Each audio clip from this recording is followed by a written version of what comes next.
May mga pagkakataon na masasabi nating mas matimbang ang pagmamahal kumpara sa kasalanan. Ngunit hanggang saan ba ang kayang unawain ng isang pusong nagmamahal?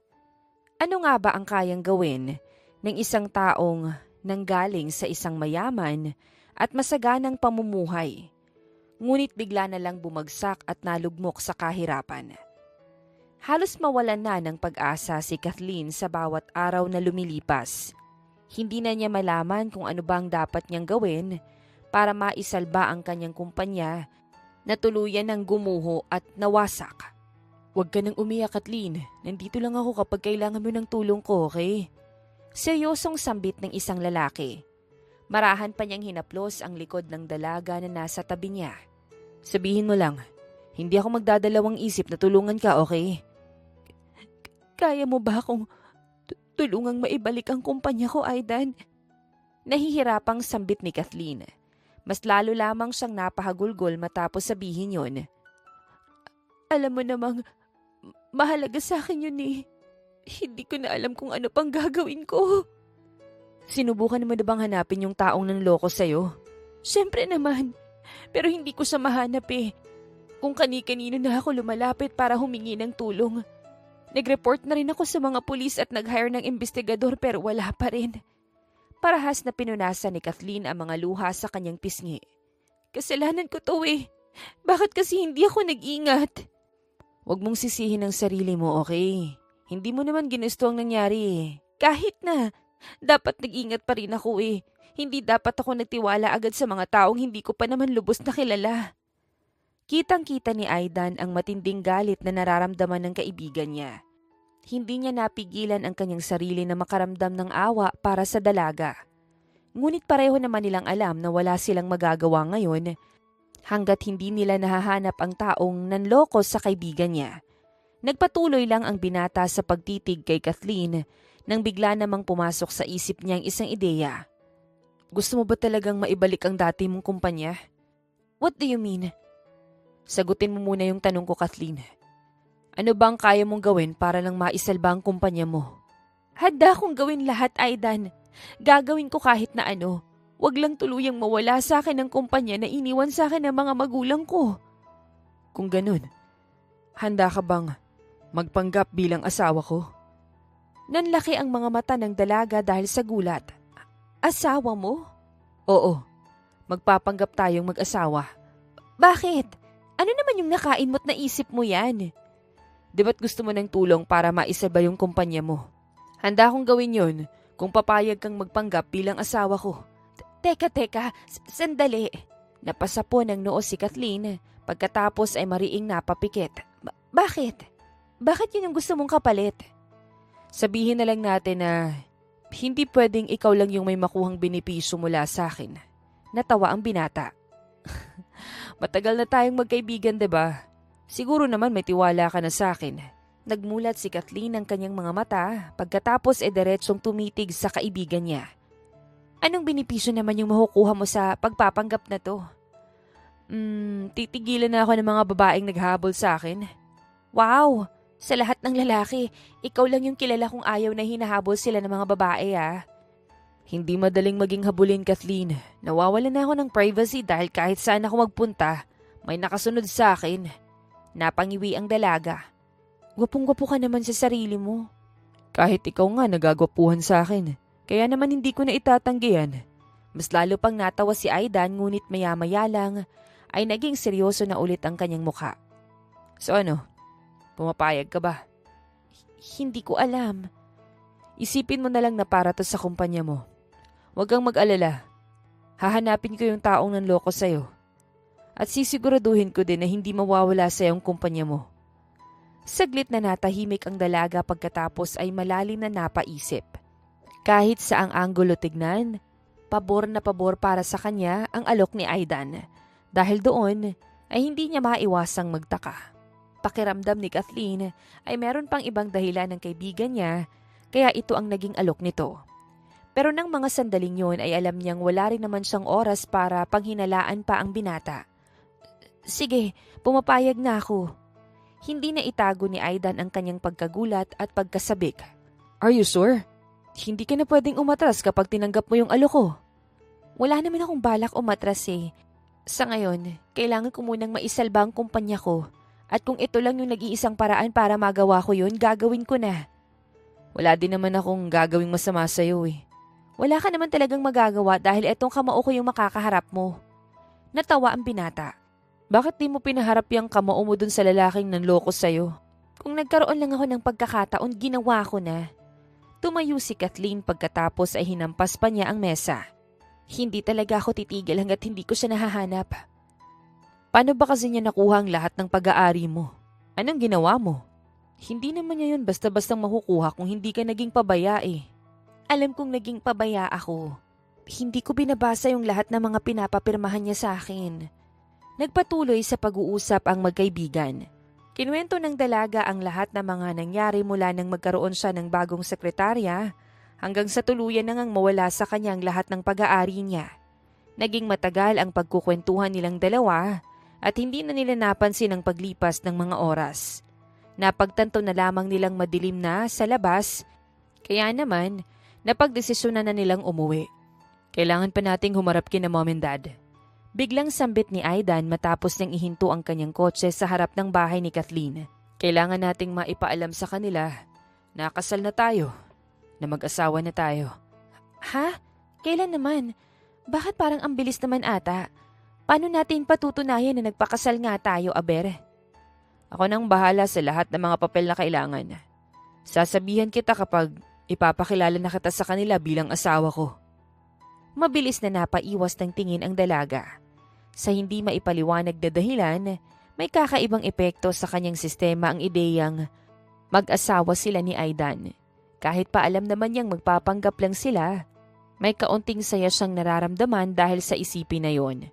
Noon pa man ay meron ng pagtingin si Kathleen sa kaibigan niya. Ngunit kahit pa lumipas na ang maraming taon, ay hindi pa rin niya nagawang aminin ang tungkol doon. Hoy, bakit naman nakatulala ka na dyan? Sinili pa ni Aidan ang mukha ng dalaga. At bakit namumula ka? Ha? Ano? Wala. Sige, mauna na ako. Magkita na lang tayo ulit.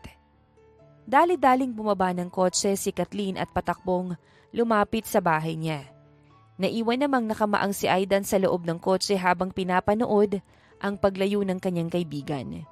Hinintay pa muna niyang makapasok sa loob ng bahay ang dalaga bago niya muling pinaandar ang kanyang kotse at nagmaneho pa uwi sa bahay niya. Sa wakas, magiging akin ka na rin, Kathleen. Kahit na sa ganitong paraan, matatawag na rin kitang akin. Wala sa sariling bulong ni Aidan bago niya pinaharurot ang kanyang kotse. Sa kabilang banda naman, hindi mapakali sa kanyang kwarto si Kathleen. Kanina pa siyang nakauwi at ilang oras na rin ang nakalipas matapos siyang ihatid ni Aidan, ngunit halos magkarambola pa rin ang dibdib niya. Pilit man niyang iwaksi sa isipan niya ang naging pag-uusap nila ng kanyang kaibigan, ay nabigo siyang magawa yun. Paulit-ulit lang din kasing bumabalik sa isip niya ang itsura ni Aidan, lalo na kapag nakangiti ito. Ni hindi na nga namalaya ng dalaga kung gaano siya katagal na nakatunganga at nakatitig sa kisame bago sa makaramdam ng antok at tuluyang makatulog. Mabilis na lumipas ang mga araw at hindi maipagkakaila ni Kathleen na nakakaramdam siya ng kaba dahil sa pinasok niya. Sa kabila nun, ay alam niyang hindi na siya pwedeng umatras pa, lalo na't nakasalalay dito ang kumpanya niya. Are you ready for tonight? Seryosong tanong ni Aidan. Hindi ko alam. Parang kinakabahan ako na ewan. Natawa ang binata. Bakit naman? Ilang beses mo na rin namang nakita at nakaharap yung mga magulang ko, diba? Oo nga. Pero ng mga panahon na yun, magkaibigan tayo. At yun din yung alam nila. Iba na ngayon dahil magpapanggap na tayo bilang mag-asawa. Huwag kang masyadong mag-alala, okay? Just be yourself. At ang importante ay maipakita natin sa kanila na mag-asawa na nga tayo. Paano naman natin gagawin yun? Kailangan maging sweet tayo sa isa't isa habang kaharap natin sila. Mabilis na napatango si Kathleen matapos marinig yun.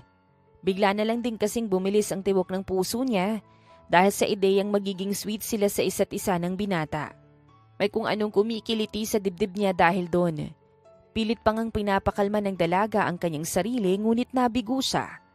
Mas nanaig ang init ng kanyang katawan, dahilan para mamula ang kanyang mukha. Hey, are you okay? Bakit namumula ka? Nag-aalalang tanong ni Aidan. Wala. Mauuna na ako. Magkita na lang siguro tayo mamaya.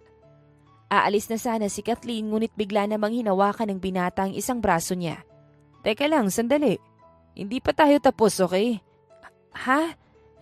Anong ibig mong sabihin? Hindi pa tayo tapos mag-usap. Ano pa nga ba yung sasabihin mo? Kung ano yung dapat nating gawin mamaya kapag kaharap na natin yung mga magulang ko. Kailangan maplano natin ng maayos para hindi sila manghinala.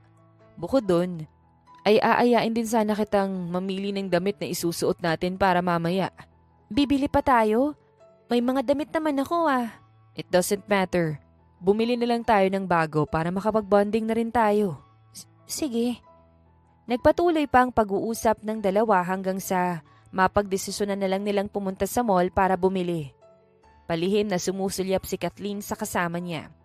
Bakas ang matinding pagtataka sa kanyang mukha, ngunit hindi naman niya magawang magtanong. Hinayaan niya ang kanyang sarili na sumunod na lang kay Aidan at makinig sa mga sinasabi nito.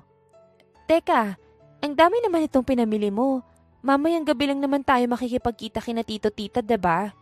Naguguluhang bulalas ni Kathleen. What do you mean? Nakikinig ka ba sa mga sinasabi ko kanina?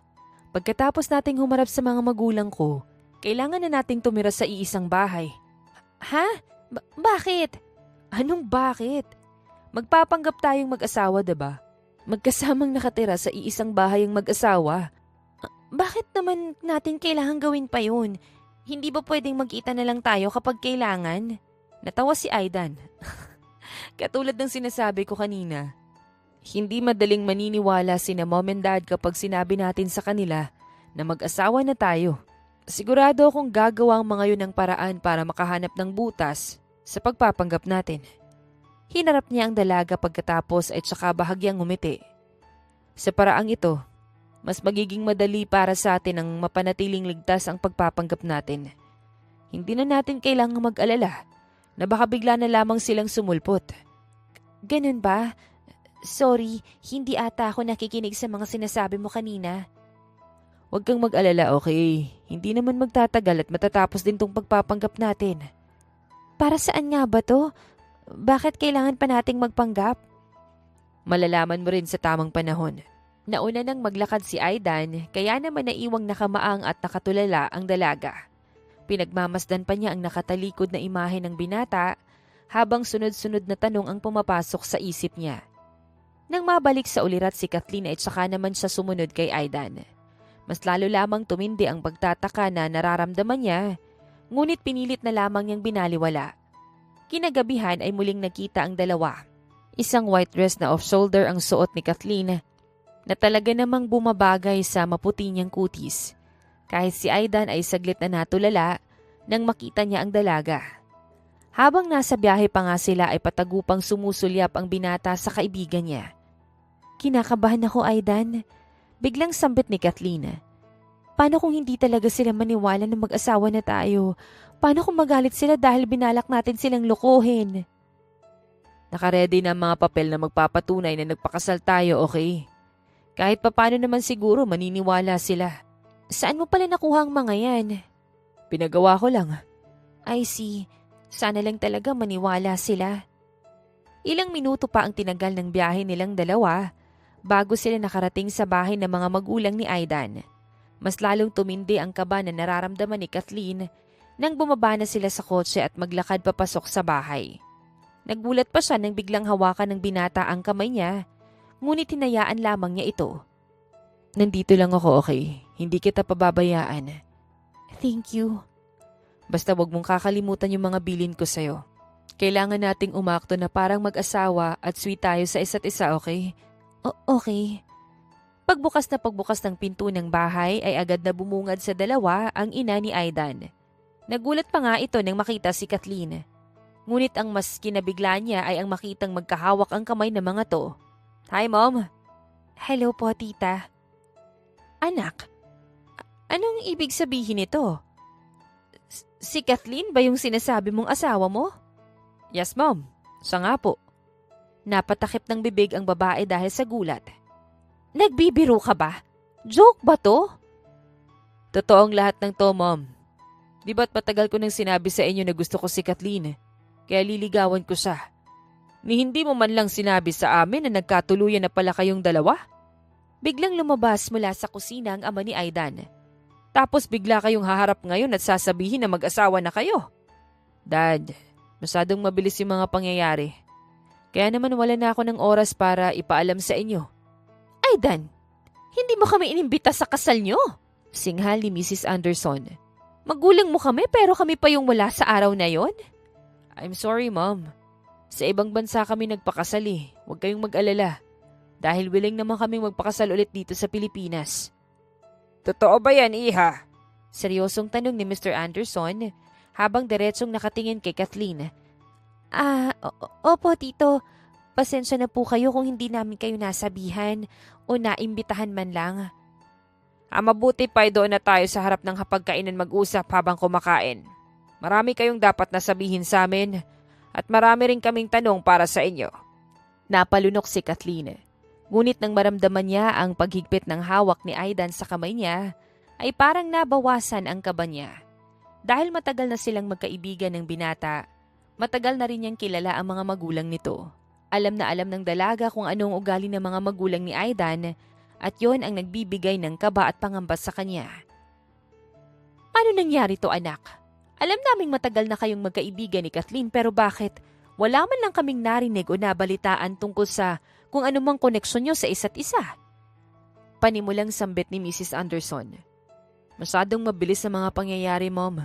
Katulad ng sinabi ko, sa ibang bansa kami nagpakasal. Ni hindi mo man lang sinabi sa amin na nobya mo na pala si Kathleen. Look, I'm sorry. Alam kong gustong-gusto nyong maging parte ng kasal namin. Pwede naman kaming magpakasal ulit dito sa Pilipinas para matupad yung hiling nyo. Tumikhim si Mr. Anderson. Sigurado bang totoo yung kasal na to? Baka ginagamit mo lang si Kathleen para magawa yung hiling namin sa'yo. Hindi naman sa ganun, Dad. Nagpakasal talaga kami at totoo yun. Here. Kinuha ni Aidan ng isang folder mula sa kanyang bag at inabot yon sa kanyang ama. Nandyan na lahat ng papeles na magpapatunay na nagpakasal nga kami. Ikaw, Iha, seryoso ba talaga to? Pinakasalan mo ba talaga tong anak ko? Opo, tita. Pasensya na po kung naging mabilis yung mga desisyon namin. Hindi pa rin ako maniniwala ng dahil lang sa mga papel na to. Kailangan niyang magpakasal ulit. At kailangang naroon kami sa araw na yun. As you wish, Dad. Napatingin si Kathleen sa kanyang kaibigan. Nagkasalubong na ang kanyang mga kilay. Nang dahil sa labis na pagtataka. Wala yun sa kasunduan nila ni Aidan. At aminado siyang bigla siyang nabahala dahil sa mga naging sagot nito. Maya-maya lang ay pumasok na sa kusina ang mga kasambahay ni Aidan at naghain ng mga pagkain. Agad naman silang nagsimulang kumain habang patuloy sa pag-uusap tungkol sa naging kasal nilang dalawa. Limitado lamang ang mga sinasagot ni Kathleen at hinayaan niyang si Aidan ang sumagot sa karamihang mga tanong ni Mr. and Mrs. Anderson. Kahit papano, nabawasan ang kaba na nararamdaman ng dalaga dahil nakikita naman niyang walang problema ang mga magulang ni Aidan sa pagpapanggap nila. Hindi pa rin mababago ang lahat nito, Aidan. Hindi mo pa rin makukuha ang gusto mo nang dahil lang sa pinamukha mo sa amin na kasal ka na. Seryosong saad ni Mr. Anderson matapos nilang kumain. Kailangan ay makita mismo ng dalawa kong mga mata ang pagpapakasal nyo. Kapag nangyari yon ay tsaka ko lang ibibigay sa iyo ang lahat. Dad, let's not talk about that now, okay? Hindi naman yun yung dahilan kung kaya kami nagpunta dito. Gusto ko lang ipaalam sa inyo ang tungkol sa pagpapakasal namin ni Kathleen. Ano bang ibig sabihin ni Tito? Pabulong na tanong ni Kathleen. Hindi niya alam? Hindi ka man lang ba nag-abalang sabihin sa kanya? Natawa si Mr. Anderson. Sabagay, sinong babae nga ba yung papayag sa ganun, di ba? Dad, please, wag ngayon. Gusto ko lang na maging masaya kayo para sa amin ni Kathleen. Masaya naman kami para sa inyo, anak. Lumapit si Mrs. Anderson sa kanyang anak para yakapin ito. Nalulungkot pa rin ako dahil wala kami sa araw ng kasal nyo. Pero masaya ako dahil nakatagpo ka na ng babaeng mamahalin mo at makakasama mo habang buhay. Iha, Pagtiisan mo na lang muna yung ugali nitong anak namin ha. Hindi ko nahihilingin na alagaan mo siya. Pero gusto ko sanang alalayan mo siya ha. Opo tita, huwag po kayong mag-alala. Ako na pong bahala sa isang yan. Ano ka ba, Kathleen? Mami na lang yung itawag mo sa akin. Pilit na natawa ang dalaga. Sige po, Mommy. Mauna na kami, Mom and Dad. Masyado ng gabit, kailangan na rin naming magpahinga. Mag-iingat kayo sa pag-uwi, okay? Maraming salamat po, Mommy. Magkahawak na naman ang kamay ni na Kathleen at Aidan nang maglakad sila palabas ng bahay. Hanggang sa makalapit na nga sila sa kotse, ay nananatili pa rin silang magkahawak kamay. Sa kabila nun, mapapansin na hindi na komportable ang dalaga. Marami na ang tanong na naipon sa isip niya ngunit hindi naman siya makahanap ng pagkakataon para kausapin si Aidan. Habang nasa biyahe nga sila pauwi ay naging tahimik lamang si Kathleen. Palihim pa siyang sumusulyap sa binata, ngunit nakatuon lamang ang atensyon nito sa pagmamaneho. Hanggang sa makarating sila sa bahay ni Aidan, ay wala ni isa sa kanila ang nagsasalita. Katulad ng sinabi ni Aidan, sa paglipas ng mga araw ay magkasama sila ni Kathleen na tumira sa bahay. Nung una ay naninibago pa ang dalaga ngunit habang tumatagal ay nagiging komportable na rin naman siya. Hindi ko alam na marunong ka palang magluto. Gulat na bulalas ni Kathleen nang maabutan niya sa kusina ang binata. Ang akala ko puro ka lang kain sa labas eh. Hindi halata na kaya mong gawin ng ganito.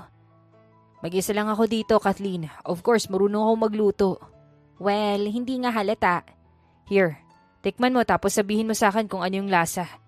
Nilapag ni Aida ng isang mangkok ng sinigang sa mesa. Kung may kulang o sobra, sabihin mo lang para matimplahan ko ng maayos. Wow, ang sarap! Seryoso ka ba? O baka naman pinagtitripan mo lang tong luto ko? Seryoso nga, Aidan, ang sarap ng luto! This is perfect, okay? Huwag mo nang baguhin yung timpla. Okay, fine. Pero gusto mo mong malaman kung ano pa yung mas masarap kaysa luto na yan. Gumisi ang binata bago sa marahang naglakad papalapit kay Kathleen. Ano naman yun? May ibang putahe ka pa bang alam lutuin? Ako. Ang nagluto. Ha? Anong ibig mong sabihin?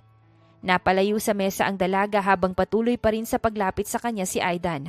Hoy! Anong trip mo naman to, Aidan, ha?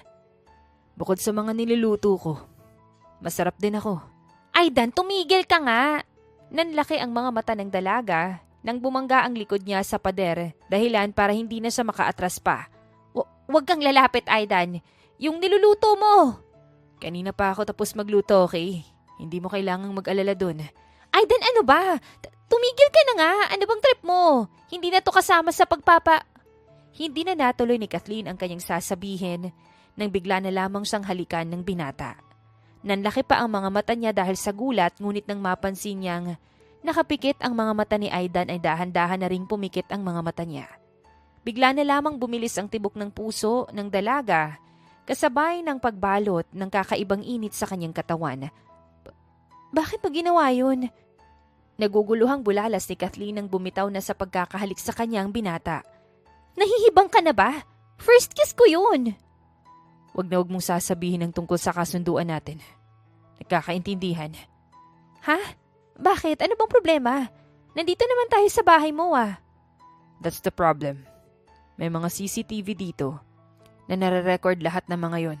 Ang ingay at lahat ng mga nangyayari sa paligid. Ganun ba?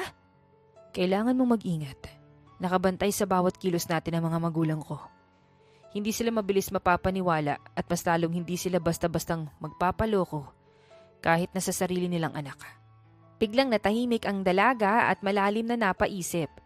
Naalala na naman niya ang nangyari nung gabing humarap sila sa mga magulang ni Aidan, pati na rin ang naging pag-uusap nila noon. Mas lalong umusbong ang pagtataka ni Kathleen dahil doon. Ano ba talaga ang dahilan kung bakit mo ko inalok ng ganito? Alam kong may dahilan. Hindi mo ko maluloko. Mas makabubuti kung hindi mo na malaman. Kapag natapos naman na to, magiging malaya ka na. Isipin mo na lang yung kumpanya mo. Mananatili yun sa pag-aari mo at hindi yung tuluyang babagsak. Naglakad ang binata pabalik sa niluluto niya at nagsimula na siyang magsandok ng pagkain nila. Sa kabilang banda naman, pinanood ni Kathleen ang bawat kilos ni Aidan. Pilit niyang iniisip kung ano ang mga posibleng dahilan ng kasunduan nilang dalawa, ngunit bigusang magkaroon ng kasagutan sa isip niya. Sa bawat araw na lumilipas ay mas lalong nagiging malapit sa isa't isa sina Kathleen at Aidan. Madalas silang nagkukulitan at dati pa naman nilang ginagawa, ngunit habang tumatagal ay nauuwi na yon sa isang awkward na sitwasyon na pilit na nilang iniiwasan. Aidan, hindi dapat natin ginagawa to. Wala sa sariling bulalas ni Kathleen. Hindi na to kasama sa kung ano man yung meron sa atin. Mag-asawa tayo, remember. Normal lang na ginagawa to ng mag-asawa. Besides, ano na lang yung iisipin ng mga magulang ko? Kung wala man lang ni isang makikita o maririnig sila na ganito. Ibig mo bang sabihin, napapanood nila tayo? Napatakip ng kanyang dibdib ang dalaga. Bakit di mo agad sinabi sa akin? Nakakahiya. Natawa naman ng binata. Wala namang CCTV dito sa kwarto ko. Pero alam mo na, yung mga ingay, mas maganda kung may maririnig silang ganun para mas kapani-paniwala. Mas lalo namang nakakahiya yun, no? Trust me, kusa ka rin namang mag-iingay. Hinampas ni Kathleen ang braso ni Aidan. Kung ano man yung binabalak mo, wag mo nang ituloy. Wala naman akong gagawing masama sa'yo eh. Napabalikwas naman ng bangon ang binata nang biglang mag-ring ang cellphone niya. Dali-dali niyang kinuha pagkatapos ay sinagot ang kung sino man ang tumatawag bago siya naglakad palabas ng balkonahe na nasa kwarto. Napasunod na lamang ng tingin si Kathleen kay Aidan. May impit na ngiti na nakaukit sa kanyang labi, ngunit agad rin naman yung nawala. Sa mga nakalipas na araw, napapansin na ng dalaga ang kakaiba niyang nararamdaman para sa kaibigan.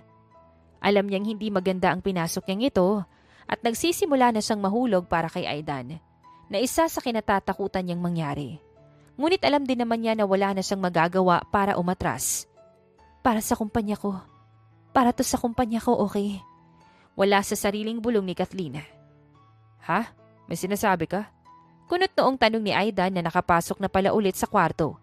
Bakit bumubulong-bulong ka dyan? May problema ba? Wala naman. I see. Oo nga pala, tumawag si Mom at sinabi niya na papunta sila dito para bumisita. Kaya kailangan nating maghanda. Ha? Bakit naman biglaan?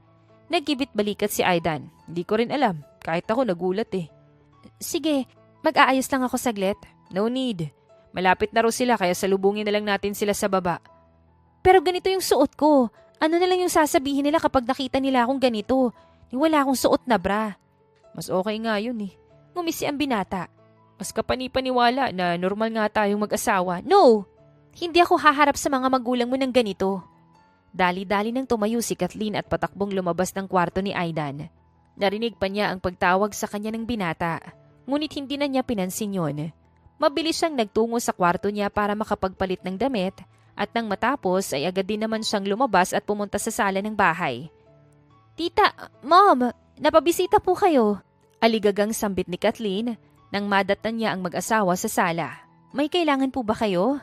Ano ka ba naman, Iha? Wala naman sigurong masama kung dadalawin namin kayo paminsan-minsan.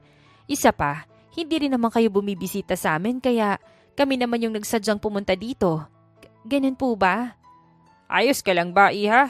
Seryosong tanong ni Mr. Anderson. Bakit parang natataranta ka? May ginagawa bang kalokohan tong si Aidan sa'yo? Sabihin mo lang at kami na yung bahalang magpatino sa isang to. Dad, alam mong hindi ako ganung klaseng lalaki. Natawa si Mrs. Anderson. Masyado ka namang defensive, anak. Nagbibiro lang itong daddy mo. Ano ba talagang kailangan nyo? Bakit kayo nagpunta dito ng biglaan? Kahit kailan ayaw na ayaw mo talaga na nagsasayang ng oras, no? Napapailing si Mr. Anderson ngunit ang tingin niya ay napabaling kay Kathleen. Iha, kumusta na yung kumpanya mo? Balita ako kamunti ka na itong mabankrupt ah. Okay na po. Nagawan ko naman po na ng paraan para kahit papaano makabawi at hindi matuloy yung bankruptcy nito. Ang ibig mo bang sabihin ay nagawan mo ng paraan sa tulong ni Aidan? Po? Hindi mo na kailangang magmaang-maangan, Kathleen. Alam kong si Aidan ang tumulong sa'yo para maisalbang kumpanya mo. Anong ginagawa mo, Dad?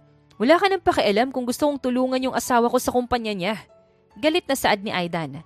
Nagpunta ba kayo dito para lang dyan? Kung yan yung pakay nyo, pwede bang umalis na kayo? Nagsasayang lang tayo ng oras dito. Mainitin pa rin talaga ang ulo mo hanggang ngayon, anak. Gusto lang naman ng dad mo na maging malinaw ang lahat ng mga nakakarating sa kanya. Kahit na, Mom. Hindi na niya kailangan ipamukha yun kay Kathleen. Okay lang, Aidan. Totoo rin naman yung sinabi ni Tito. Pilit nang ngumiti ang dalaga. Tama po kayo. Si Aidan po yung tumulong sa akin para maisalba yung kumpanya ko. Tumayo siya habang nananatili pa ring nakaukit ang pilit ng ngiti sa kanyang labi. Kung wala na po kayong itatanong, pupunta na po ako sa kusina para maghanda ng merienda. Kath, let her. Kailangan din nating makapag-usap ng ikaw lang. Hinayaan na lang ng dalaga na mag-usap sina Aidan at ang mga magulang niya. Agad siyang nagtungo sa kusina para maghanda ng merienda. Aminado siyang may parte sa puso niya ang nasaktan dahil sa paraan ng pagtatanong ni Mr. Anderson sa kanya. Sa kabila nun, hindi naman niya maitatanggi ang katotohanan, kaya naman mas pinili na lang niya ang sabihin yon. Dahil sa sobrang abala ni Kathleen sa kanyang ginagawa, ay hindi na niya napansin na sumunod pala sa kanya sa kusina si Mrs. Anderson. Napaigtad pa nga siya sa gulat nang bigla na lamang itong lumapit at tumabi sa kanya. Tita, ay, ma'am po pala. Aligagang bulalas ng dalaga. May kailangan po ba kayo? Wala naman, iha. Gusto lang kitang tulungan sa paghahanda. Ganun po ba? Patapos na rin naman po ako dito eh. Gusto rin kitang makausap ng masinsinan. Tungkol saan naman po? Tungkol sa inyo ni Aidan. Ano ba talagang meron sa inyo?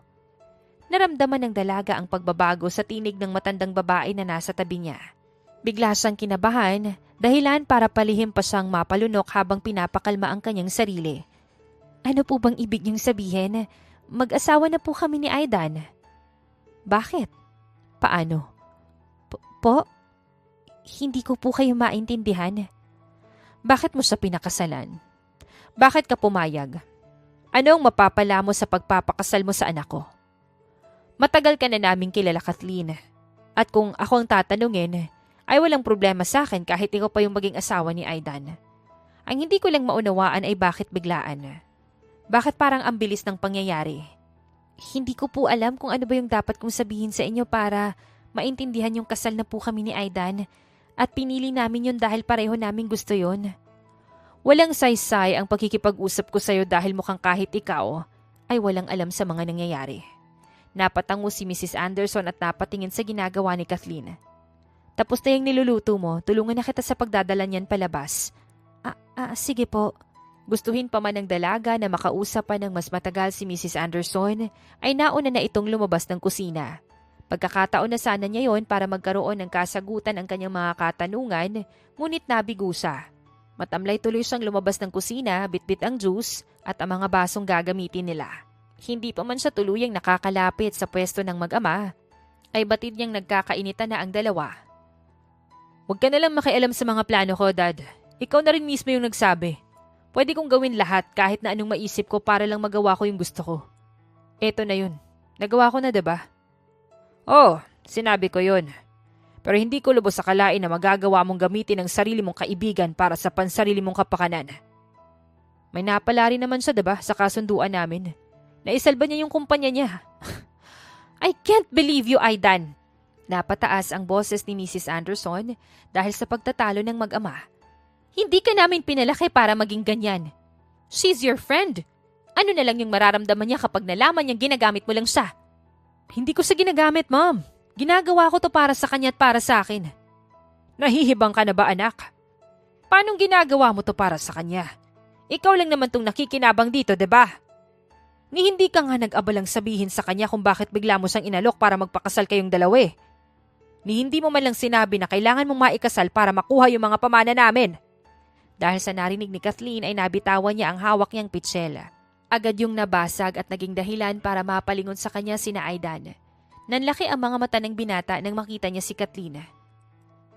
Kung ganon, yun pala yung dahilan ng lahat. Ang dahilan kung bakit inalok mo akong magpanggap na asawa mo. Para sa yaman ng mga magulang mo.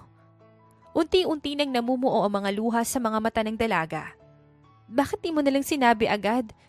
Bakit kailangan mo pang itago sa akin yung totoo? Kathleen, please, let me explain. Magpapaliwanag ako, okay? Ano pa ba yung dapat mong ipaliwanag? Narinig ko naman na ng malinaw ang pinag-uusapan nyo. Ginagamit mo lang ako para makuha ang yaman ng mga magulang mo. Hindi na rin napigilan ng dalaga ang kanyang paghikbi habang tuluyan ng tumulo ang kanyang mga luha. Sabihin na nating tunulungan mo nga akong isalba yung kumpanya ko. Pero hindi ko lubos sa kalain na magagawa mo to sa akin. Kung sinabi mo agad sa akin nung una, baka sakaling naintindihan ko pa. Luhaang tumakbo palabas ng bahay ang dalaga. Hindi na niya alintana ang kumikirot niyang binti dahil sa sugat na dulot ng mga nabasag na bubog kanina. Sa hindi maipaliwanag na dahilan, parang unti-unting nabibiyak ang dibdib niya dahil sa matinding sakit na nararamdaman niya. Patuloy pa rin ang pag-agos ng kanyang mga luha at habang tumatagal, ay mas lalo na ring lumalakas ang paghikbi niya. Naiwan namang nakamaang si Aidan habang nakakuyom ang kanyang mga kamao. Maya-maya lang ay nilingunan niya ang kanyang mga magulang. Galit siyang tumingin sa mga ito pagkatapos at saka nagpakawala ng isang mahabang buntong hininga. Kasalanan niyo to! Kung hindi na sana kayo nakialam sa mga plano ko, hindi na sana aabot sa ganito. Huwag kami ang sisisihin mo, Aidan. Tama si Kathleen. Kung nung simula pa lang sinabi mo na sa kanya, baka nga naintindihan pa niya. Ikaw may gusto nito kaya wala kang ibang dapat isisihin kundi yung sarili mo. Dahil sa kagustuhan mong makuha agad yung pamana namin, nagawa mong gamitin at saktan ang nag-iisang babaeng malapit sa buhay mo. Magiging maayos naman sana ang lahat kung hindi kayo nakialam. Bakit ba kasi kailangan niyo pang pumunta dito para lang kausapin ako? Alam naming hindi totoo ang kasal niyo, anak. Alam naming peke ang mga papel na pinakita mo sa amin. Naglakad si Mrs. Anderson papalapit sa binata. Alam namin gusto mong makuha ang mga ari-arian namin dahil alam naman naming meron kang pangarap sa buhay. At gusto mo yung magamit para makamit yung mga hinahangad mo. Pero hindi sa ganitong paraan, anak. Gusto mo siya, diba? Tanong ni Mr. Anderson. Gusto mo si Kathleen noon pa man. Huwag ka nang tumanggi dahil matagal na naming napapansin yan. Noon pa mang magkaibigan pa lang kayo ay nakikita na namin sa mga mata mo ang kakaibang pagtingin mo para sa kanya. You're right. Gusto ko nga siya. At isa to sa mga paraan ko para mas maging malapit sa kanya. Para kahit pa paano matawag ko siyang akin. Pero dahil sa kagagawa niyo, mawawala pa siya sa akin. Hindi namin to kasalanan, Aidan. Kasalanan mo to. Ikaw ang pumasok sa sitwasyon kaya sisihin mo yung sarili mo. Mariing napapikit ang binata. Kahit hindi niya sabihin, makikita sa kanyang mukha ang matinding lungkot na nararamdaman niya. Nang magmulat na nga siya ng kanyang mga mata ay hindi na niya napigilan ang sariling maiyak. Paano tuluyan na siyang mawala sa akin, Ma'am? Paano ko pa makukuha yung loob niya? Nagsinungaling ka sa kanya, anak. Ginamit mo siya. Hindi yon madaling kalimutan. Pero kung magtsatsaga ka, mapapatawad ka rin niya. Mabait namang bata si Kathleen. Alam kong hindi ka niya matitiis. You should talk to her. Paano? Hindi ko nga alam kung saan siya napunta eh. Kung talagang gusto mo siya, hahanapin mo siya kahit saan ka pa makarating. Matapos yun marinig ni Aidan ay doon na siya natauhan. Hindi na siya nagsayang pa ng oras at agad nang umalis sa kanyang bahay para hanapin si Kathleen. Walang ibang laman ang isip niya, kundi ang makita at makausap muli ang dalaga. Gusto niyang itama ang lahat. Gusto niyang sabihin kay Kathleen ang buong katotohanan. Nang mga oras na yon ay handa siyang halukugin ang buong Maynila para lang mahanap ang dalaga. At yun nga ang ginawa niya. Ngunit nabigo siyang mahanap kahit na anino man lang nito. Hindi ko siya mahanap. Saan siya nagpunta? Wala sa sariling saad na bulong ni Aidan sa kanyang sarili. Give her time, anak. Nabigla lang yun sa mga nalaman niya kaya hayaan mo muna siya na mapag-isa para makapag-isip siya. Pero ma'am, paano kung paglipas ng mga oras at araw ay mapagtanto niyang wala naman siyang mapapala sa akin? Paano kung tuluyan na siyang mawala sa akin? Anak, hindi mo pag-aari si Kathleen. Malaki na siya at meron siyang sariling pag-iisip. Kung ano man yung magiging desisyon niya ay wala ka nang magagawa doon, kundi tanggapin yun. Hindi ko ata kaya, ma'am. Kayanin mo, anak. Ikaw ang may gusto nito. Ikaw ang dahilan kung bakit umabot sa ganito kaya wala kang ibang pagpipilian kundi ang tanggapin kung ano man ang kalalabasan nito. Bumuntong hininga si Mrs. Anderson. Isa pa, mukhang tutol na rin ang iyong ama sa kung ano man ang koneksyon na merong kayo ni Kathleen. Ano pong ibig mong sabihin? Ginamit mo si Kathleen para lokohin kami. Sa tingin ko'y mahihirapan ka ng mapapaniwala ang iyong ama. Wala na po akong pakialam dyan, ma'am. Hindi ko na nga po iniisip yung pamana niyo sa akin eh. Ang tanging gusto ko na lang mahanap si Kathleen at makasama siya ulit. Kung ganon, yun yung gawin mo. Ako nang bahala sa papa mo. Thank you, ma'am. Niyakap ni Aidan ang kanyang ina. Pasensya na rin po kung umabot sa ganito. Wala na tayong magagawa dahil nangyari na. Ang isipin mo na lang ay yung hinaharap. Yun ang pagtuunan mo ng pansin. Sige po, ma'am. Kailangan ko na pong mahanap si Kathleen at gagawin ko ang lahat para matagpuan ko siya. Kahit pa abutin niyo ng matagal. Nang dahil sa naging pag-uusap ni na Aidan at ng kanyang ina ay nagkaroon siya ng lakas ng loob upang patuloy na hanapin ang nag-iisang babae na nagpapatibok ng kanyang puso. Ang babaeng matagal na niyang iniibig ng palihim. Totoo ang sinabi ng binata. Wala na siyang pakialam sa pamana ng kanyang mga magulang dahil ng mga sandaling yon ay mas mahalaga para sa kanya si Kathleen. Sa paglipas ng mga araw ay natagpuan ni Kathleen ang kanyang sarili sa isang probinsya. Malayo sa maingay at magulong paligid ng Maynila. Higit sa lahat ay malayo kay Aidan. Hanggang ngayon ay matinding sakit pa rin ang nararamdaman niya sa kanyang puso. Parang pinagtaksilan siya ng nag-iisa at natitirang tao na pinagkatiwalaan niya. O iha, mabuti naman at nasasanay ka na rin dito sa aming lugar. Hindi ka ba naninibago? Nakangiting sambit ni Aling Nene. Malayong malayo ito sa lugar kung ikukumpara mo sa Maynila. Pero sigurado naman akong magugustuhan mo dito sa probinsya. Opo. Maganda nga po rito, tahimik eh. Kahit papano naman po nasasanay na ako. Mabuti naman kung ganon. O may lakad ka ba ngayon? Mamimili lang po ako sa palengke. Ganun ba? O siya, sige ha, mag-iingat ka. Salamat po Aling Nene, kayo rin po.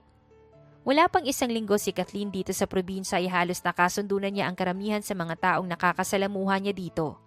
Likas na mababait ang mga tao dito kaya naman hindi nahirapan ang dalagang makisama. Bukod doon, tahimik ang probinsya na ito. Marahil ay dahil na rin sa maliit lamang ito at kakaunti pa lamang ang mga nakatira. Ibinenta na ng dalaga ang kumpanya niya sa Maynila at ang perang nakuha niya doon ay pinambili niya ng maliit at simpleng bahay dito sa probinsya. Ang natira naman ay pinadala niya sa bahay ni Aidan upang maging kabayaran sa binigay nitong tulong noon. Oh, Ate Kathleen, mukhang namamalengke ka rin ah. Masiglang bulalas ng isang babae. Gagagaling lang din ni nanay dito. Sayang hindi mo siya naabutan. Nakasalubong ko siya sa daan. Namalengke ka rin? Oo eh. Pero pinauna ko na si nanay kasi may gagawin pa raw siya. Ang mabuti pa sabay na tayong umuwi, Nika. Patapos na rin naman ako sa pamimili kaya uuwi na rin ako maya-maya. Sige ate, para may kasabay na rin ako. Tumagal pa ng halos ilang minuto ang pamimili nilang dalawa bago sila natapos at saka tinahak ang daan pa uwi sa kanila. Si Nika ay apo ni Aling Nena na siyang naging kaibigan ni Kathleen nang mapadpad siya dito sa probinsya. Sa maikling panahon nilang nagkakilala ay talaga namang naging mabilis ang pagkakasundo nilang dalawa. Ate, nabalitaan mo na ba? May mga lalaki raw na naglilibot sa bayan, pati na rin sa mga karatig probinsya. Kailangan mong mag-ingat kasi hindi natin alam kung masasamang tao ba yung mga yun. Mabilis namang nagkasalubong ang mga kilay ni Kathleen. Mga lalaki? Ano naman daw yung pakay nila? Hindi ko rin alam eh.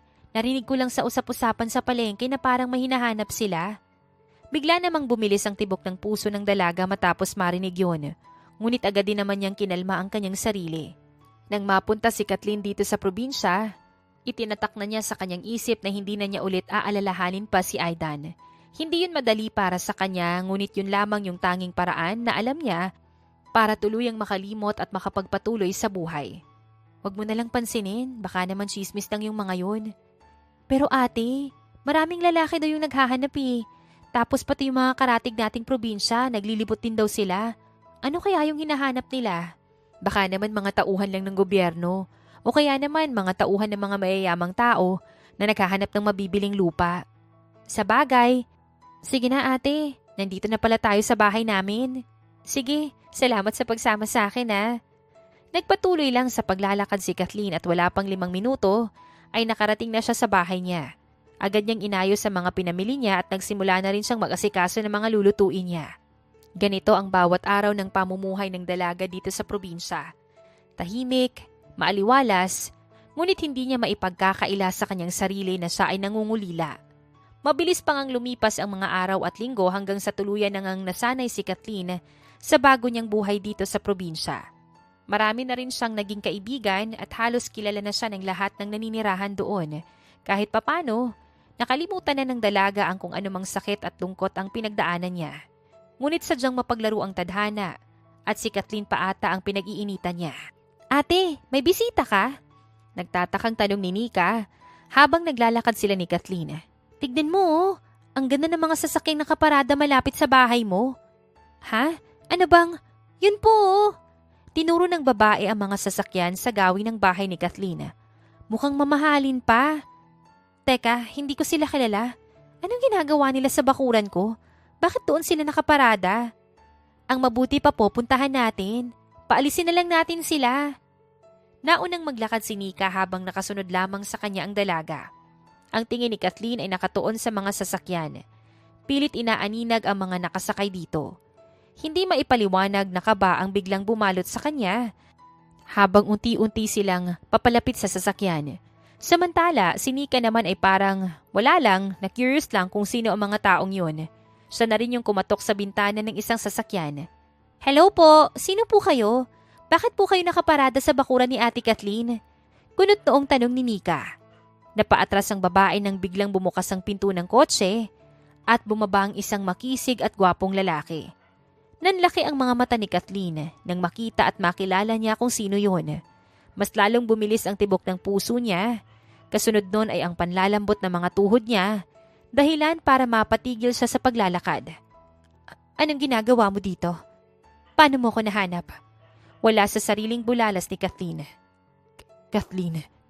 Mahihimigan sa tinig ng lalaki ang matinding pagsusumamo at pangungulila para sa dalaga. Ang tagal kitang hinanap. Dito lang pala kita matatagpuan. Umalis ka na. Umalis ka na, please lang. Ayaw na kitang makita. Kathleen, please. Hayaan mo naman muna sana ako makapagpaliwanag oh. Wala ka nang dapat ipaliwanag, Aidan. Malinaw na sa akin na ginamit mo lang ako. Pinilit ng dalaga na ikalma ang kanyang sarili bago niya hinarap ng maayos ang binata. Hindi ko na kailangang marinig yung paliwanag mo. Umalis ka na lang, please.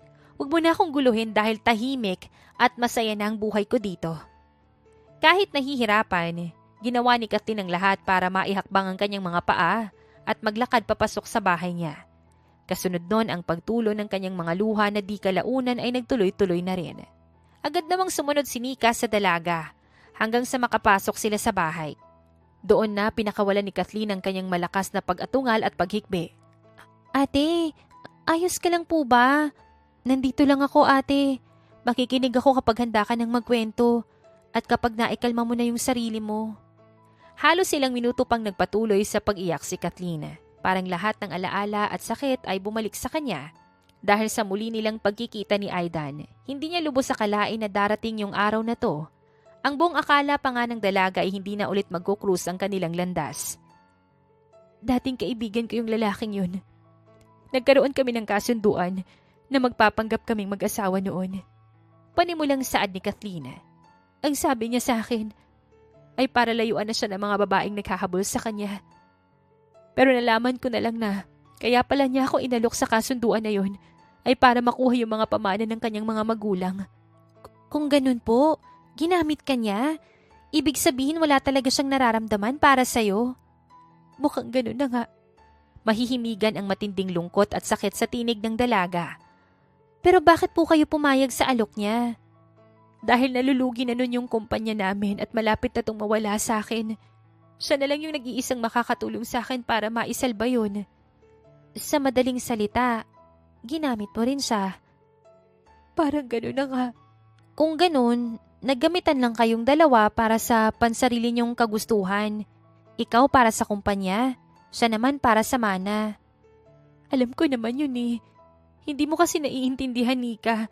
Hindi niya sinabi sa akin agad yung tunay niyang dahilan. Nagsinungaling siya sa akin. Maiintindihan ko naman kung sinabi niya sa akin nung una pa lang yung tunay niyang pakay eh. Tinanong niyo po ba kung bakit hindi niya yun ginawa? Baka naman meron siyang ibang dahilan kung bakit niya inalok yung ganung kasunduan. Saglit na natahimik si Kathleen. Napatango siya pagkatapos ay mariing napapikit. Maya-maya lang ay sunod-sunod na siyang napailing bago siya nagpakawala ng ilang buntong hininga. Hindi na ako magkakaroon ng pagkakataon na alamin yung paliwanag niya. Nasaktan ako at nabigla dahil sa mga nalaman ko kaya mas pinili ko na lang na umalis at magpakalayo-layo. Ano po yung gagawin mo, ate? Nahanap ka na niya. Mukhang wala rin naman po siyang balak sumuko kasi hanggang ngayon, nandun pa rin siya sa labas oh. Ngumuso pa si Nika sa gawin ng bintana kung saan tanaw na tanaw ang nakaparadang mga sasakyan. Wala ka po bang balak na bigyan siya ng pagkakataon para magpaliwanag? I mean, ilang linggo at buwan na po yung nakakalipas. Sa tingin ko nga po, hindi ka pa rin makaka-move on dahil sa nangyari. Mas makakabuti po na magkaroon kayo ng kaliwanagan. Kausapin niyo po siya. Hindi ko alam, Nika. Hindi pa ako handang makausap siya. Hindi pa nga ako handa na makaharap siya eh. Dahil buong akala ko, hindi na kami muling magkikita pa. Lumapit ang babae kay Kathleen pagkatapos ay bahagya niyang tinapik ang balikat nito. Ate, baka tadhana na talagang gumagawa ng paraan at tinuro nito doon sa lalaki ang kinaroroonan mo ngayon para muli kayong magkita. Wala naman pong mawawala kung hahayaan mo siyang magpaliwanag eh. Paano kung magsinungaling na naman siya sa akin? Hindi ko alam kung maniniwala pa ako sa sasabihin niya. Hindi po natin yan malalaman hanggat hindi mo sinusubukan. Isa pa po, ikaw naman yung magde-decide kung maniniwala ka sa kanya o hindi eh. Bigyan mo lang siya ng chance na magpaliwanag sa sarili niya at hayaan mo yung puso mo na mag-decide kung maniniwala ka ba o hindi. Nagsimula nang maglakad si Nika papalapit sa pinto ng bahay. Ngunit bigla rin naman siyang huminto para muling lingunin ang dalaga. Mas mahirap po yung mabuhay ng maraming katanungan sa isipan na hindi mo mahanapan ng kasagutan. Nandyan na po yung taong makakasagot ng mga tanong mo. Bigyan mo lamang siya ng pagkakataon na magsalita. Tuluyan nang lumabas ng bahay ang babae at naiwang mag-isa si Kathleen habang nakatulala sa kawalan. Dahil sa naging pag-uusap nila ni Nika ay parang may kung anong umusbong sa kanyang dibdib. Nang mga sandaling yon ay muli na namang naramdaman ng dalaga ang kakaibang kasabikan na nararamdaman niya palagi sa tuwing kasama niya si Aidan. Sa kabila nun, napagdesisyonan ni Kathleen na magkulong sa kanyang bahay. Sa paglipas ng mga araw ay napapansin niyang pabalik-balik lamang si Aidan sa bahay niya. Paparada sa labas at maghapong maghihintay doon. Wala ba talagang balak na tumigil ang lalaking to? Umiiling na sambit ni Kathleen pagkatapos ay saka siya bumuntong hininga. Hindi ba niya maintindihan na ayaw ko na nga siyang makausap? Ni ayaw ko na nga siyang makita eh. Hindi ba pwedeng hayaan mo muna ako magpaliwanag? Halos mapatalon ang dalaga dahil sa gulat. Ang tingin niya ay nagpalipat-lipat mula sa kotse na nakaparada sa bakuran niya at sa lalaking nakadungaw na sa bintana ng kusina niya. Aidan, anong ginagawa mo dyan? Ang akala ko andong ka sa kotse mo. Sinisilip ko lang kung ano yung ginagawa mo. Ilang araw ka nang hindi lumalabas. Dahil ayokong lumabas. Please, Kathleen. Pakinggan mo naman muna yung paliwanag ko. Napatitig ang dalaga kay Aidan. Kitang-kita niya ang magkahalong lungkot at pagsusumamo sa mukha nito. Na mga sandaling yon, ramdam na ni Kathleen ang biglaang paglambot ng kanyang puso. Ang ilang buwang pagkasabik at pangungulila ay nanaig sa kanyang sistema. Bakit pa ako makikinig sa'yo? Paano kung isa na namang kasinungalingan yung sabihin mo? Please, pakinggan mo ko. Bahala ka na kung maniniwala ka ba o hindi. Napabuntong hininga ang dalaga pagkatapos at saka niya sinenyas ang direksyon sa unahan ng bahay. Okay, fine. Pero binabalaan kita. Wag na wag kang gagawa ng kahit na anong hindi ko magugustuhan. Magpapaliwanag lang ako. Wala akong ibang gagawin. Naglakad na ang dalaga papunta sa unahan ng kanyang bahay at agad na binuksan ang pinto. Hindi naman nagsayang ng oras si Aidan at agad na pumasok. Kahit hindi niya sabihin, makikita sa kanyang mukha ang kasabikan niya. Parang anumang oras ay yayakapin na lang niya ng mahigpit si Kathleen. Umpisahan mo na at huwag mo nang sayangin pa yung oras natin. Napailing ang binata pagkatapos at saka napabuntong hininga para ikalma ang kanyang sarili. Nung una, ang gusto ko lang talaga makuha yung yaman ng mga magulang ko. Wala pa akong plano na idamay ka sa mga yon. Pero nang malaman ko na kailangan mo ng tulong para sa kumpanya mo, doon ako nagkaroon ng ideya. Bakit di mo sinabi sa akin yung totoo? Dahil akala ko hindi naman na yun mahalaga para sa'yo. Na wala kang ibang hangad kundi yung maisalba yung kumpanya mo. Siguro natakot din ako na baka hindi ka pumayag sa plano ko. Hindi ko kayang masira yung pagkakaibigan natin ng ganun-ganun na lang. Bakit naman masisira yung pagkakaibigan natin? Mas mabuti pa nga sana na sinabi mo sa akin yung totoo eh. Mas maiintindihan ko pa kaysa yung magsinungaling at maglihim ka pa sa akin. I'm sorry. Mas nanaig lang sa akin yung takot na malayo ka sa akin. Hindi ko kaya kapag nawala ka sa akin, Kathleen. Natigilan ang dalaga ngunit ang tingin niya ay napako pa rin kay Aidan. Anong ibig mong sabihin? Matagal na akong may gusto sa'yo. Ha? Gusto kita. Ano? Gusto kita, Kathleen. Ako? Bakit? Paano? Huwag mo nang itanong. Dahil kahit ako hindi ko rin alam yung sagot dyan. Basta nagising na lang ako isang araw na hinahanap-hanap kita. Alam kong may nagbago sa nararamdaman ko para sa'yo.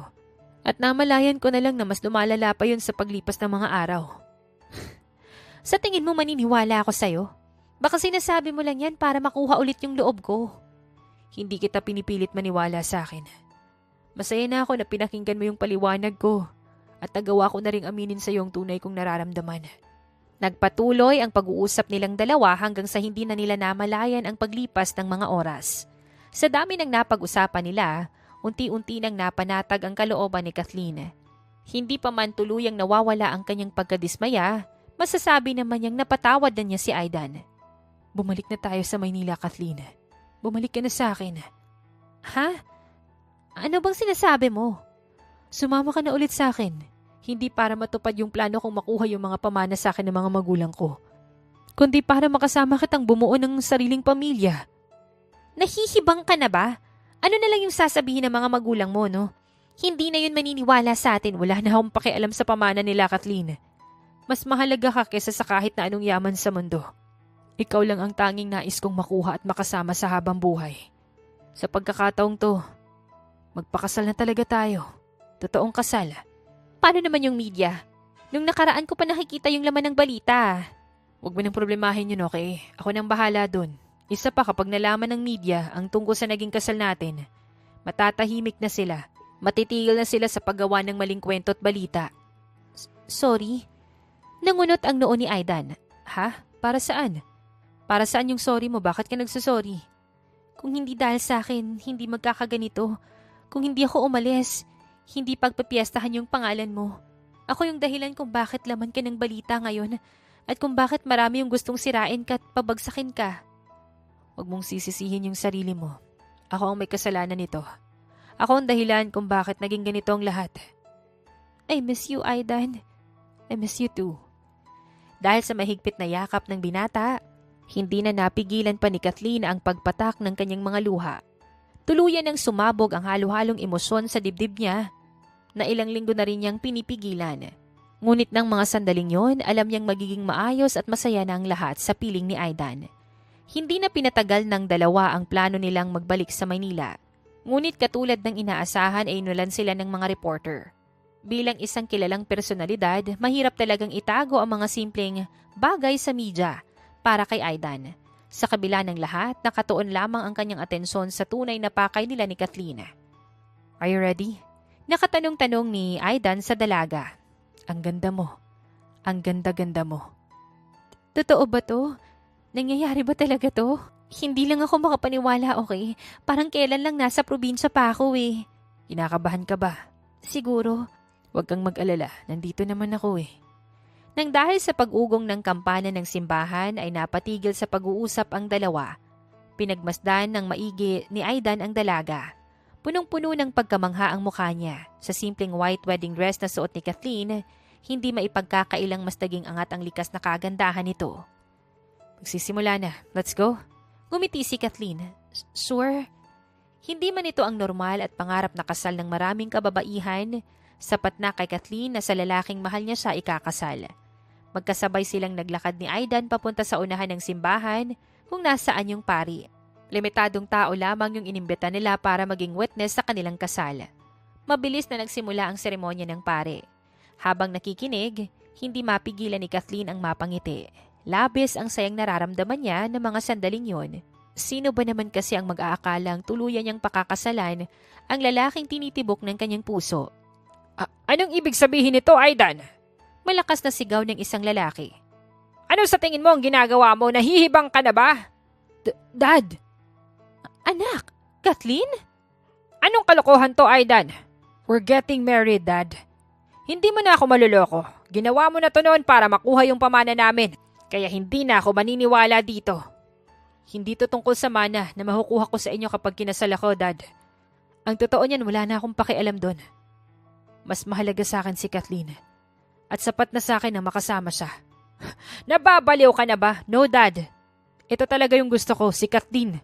Si Kathleen talaga yung gusto ko. Mas mahalaga pa siya kaysa sa manang makukuha ko sa inyo. Napuno ng ingay ang simbahan dahil sa sunod-sunod na pagpasok ng mga reporter. Ang lahat ay naguguluhan at nagugulat sa kanilang nasasaksihan. Ngunit tuloy-tuloy naman sila sa pagkuha ng mga litrato at video. Kathleen, iha, totoo ba ang sinasabi niya? Opo, tita. I'm sorry. Hindi ko po talaga kayang malayo kay Aidan. Napagtanto ko po na gusto ko po talaga siya. Na mahal ko pala siya. At mahal ko rin siya. Mom, Dad, please. Hayaan mo na akong magpakasal. Sa kanya. Wala akong pakialam kahit hindi niyo ibigay sa akin yung mana ko. Magpapakasal kami ni Kathleen dahil mahal na mahal namin ang isa't isa. At sa pagkakataong to, totoong lahat. Walang pagpapanggap. Han, hayaan mo na siya. Hayaan mo na ang anak natin. Seryosong sambit ni Mrs. Anderson. Malaki na ang anak natin kaya kaya na niyang mag-decide for himself. Hindi naman to tungkol sa desisyon niya. Paano kung palabas lang ulit ito? Narinig mo naman sigurong sinabi ni Aidan, diba? Wala na siyang pakialam sa pamana natin para sa kanya. Magpapakasal siya kay Kathleen kahit wala yun. Ibig sabihin lang nun, hindi to palabas o pagpapanggap. Gusto lang talaga nilang isa't isa. Tama po si tita, tito. Alam ko pong hindi naging maganda yung simula ng relasyon namin. Humihingi pa rin po ako ng tawad nung niloko namin kayo. Pero sana po ay sa pagkakataong to maniwala kayo kay Aidan. Maniwala po kayo sa pagmamahala namin. Handa ka pa rin pakasalan ng anak namin kahit niloko ka niya at nagsinungaling siya sa'yo noon? Opo, tito. Noong mga panahong lumayo ko, doon ko napagtantong nararamdaman ko para sa kanya. Hindi naging madali ang bawat araw na lumipas, na malayo sa kanya. Nang marinig ko yung paliwanag niya doon ko tuluyang natanggap sa sarili ko na mahal ko nga siya at mas matimbang yon kumpara sa nagawa niya. Ngumiti si Kathleen. Gusto ko pong makasama ang anak niyo habang buhay. Gusto ko pong bumuo ng pamilya kasama siya. Ganon ko po siya kamahal. Iha, lumapit si Mrs. Anderson sa babae pagkatapos ay niyakap ito ng mahigpit. Naniniwala ka sa paliwanag niya? Paano kung niloloko ka lang niya? Paano kung nagsinungaling ulit siya sa'yo? Hindi po ako basta-bastang naniniwala dahil ang puso ko po yung nagtiwala sa kanya. Kathleen, mas lalong humigpit ang pagkakahawak ni Aidan sa kamay ng babae. Mom, may kasal pa kami oh. Oh, right, yeah. Sige, ipagpatuloy niyo na yan. Ako nang bahala dito sa dad mo. Dad, kung ano man yung nagawa ko nun, humihingi ako ng tawad. Uulitin ko. Si Kathleen lang yung mahalaga para sa akin. Wala na akong pakialam sa pamana niyo. Nagkaroon man ng sandaling pagkaudlot, ay natuloy pa rin ang kasalan ni na Kathleen at Aidan. Naging laman yun ng balita sa loob ng ilang linggo na siyang naging dahilan para mawala na ang masasamang balita tungkol kay Aidan at matigil na ang paninira sa kanya. Naging masaya ang pagsasama ng mag-asawa. Sa simula man ay nanghihinala pa rin si Mr. Anderson. Sa paglipas ng panahon ay unti-unti na rin yung nawala. Sabi nila, dadalhin ka ng tadhana sa taong nakatakda para sa'yo. Pero hindi mo agad malalaman na siya yung the one. Susubukin kayo ng tadhana at kapag nalampasan nyo na ang mga yon, ay doon nyo palang mapagtatanto na kayo pala talaga ang para sa isa't isa. Katulad ng pag-iibigan ni na Kathleen at Aidan na nabuo sa kakaibang ugnayan. Sinubok ng mga problema ngunit sa huli ay sila pa rin talaga ang para sa isa't isa. Ang pagmamahala nilang dalawa ay isang patunay na kapag matibay ang pagmamahal, sa huli ay kayo pa rin ang magtatagumpay at malalampasan nyo pa rin ang lahat ng mga suliraning dadating sa inyo. Basta't manalig lang sa pag-ibig at lalong-lalo na sa pagmamahal nyo para sa isa't isa. At dito na nga po nagtatapos ang kwentong pag-ibig ni Kathleen at ni Aidan. Naway kayo po ay napaibig at may natutunan sa kwentong ating napagsaluhan ngayong araw. Muli po ay maraming salamat sa inyong walang sawang pagsuporta at pakikinig. Hanggang sa susunod, abangan pa rin po ang mga kwentong puno ng aral, pagmamahal at inspirasyon. Siyempre dito pa rin po yan sa inyong inaabangang Dear Jen.